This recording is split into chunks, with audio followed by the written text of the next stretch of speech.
పేద ప్రజలు బాగుపడుతుంటే ఓర్వలేని BRS party మరోసారి తన అసలు నైజాన్ని చూపించింది. మూసీ ప్రక్షాళనపై విషం చిమ్ముతోంది. మూసీ బఫర్ జోన్ లో కట్టిన అపార్ట్మెంటుకు బాపుఘాట్కు సంబంధమే లేకున్నా ఉన్నట్లు తన పెయిడ్ మీడియాతో ఫేక్ ప్రచారం చేస్తోంది. 10 ఏళ్లు దోచుకున్న డబ్బును ఫేక్ ప్రచారం కోసం భారీగా ఖర్చు చేస్తోంది. Telugu scribe, mirror TV, signal TV, news line తో పాటు తన సొంత మీడియా సంస్థలైన నమస్తే తెలంగాణ, టీ న్యూస్లలో రేవంత్ సర్కార్ పై దుష్ప్రచారానికి తెగబడింది. ఈ రోజు మూసీ ప్రక్షాళన కొంతమందికి ఇష్టం లేదు. మూసీ నదిలో మురికిలో బ్రతకాలని ఎవరైనా పేదవాడు కోరుకుంటాడా?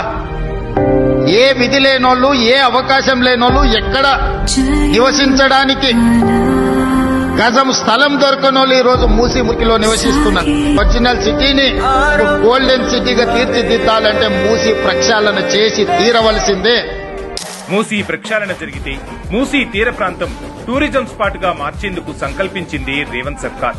నైట్ ఎకానమీ పెంచే చర్యల్లో భాగంగా 24 గంటల పాటు వ్యాపార కార్యకలాపాలు జరిగేలా ప్రణాళిక రూపొందించింది ప్రజాప్రభుత్వం.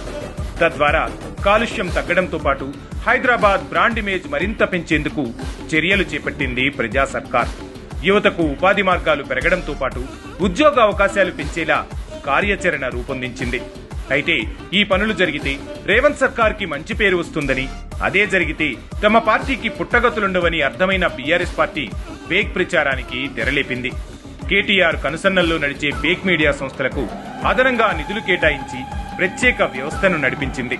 టార్గెటెడ్ వీడియోలను, ప్రీ ప్లాన్డ్ బైట్స్ ని ప్రచారం చేస్తూ తప్పుదోవ పట్టించేందుకు సిద్ధపడింది. అయితే తమ బ్రతుకులు బాగుపడితే ఓర్వలేకపోతున్న బీఆర్ఎస్ పార్టీపై మూసీ తీర ప్రాంత వాసులు ఆగ్రహం వ్యక్తం చేసేసరికి ఫేక్ వీడియోలతో ప్రచారం మొదలుపెట్టింది బీఆర్ఎస్ పార్టీ.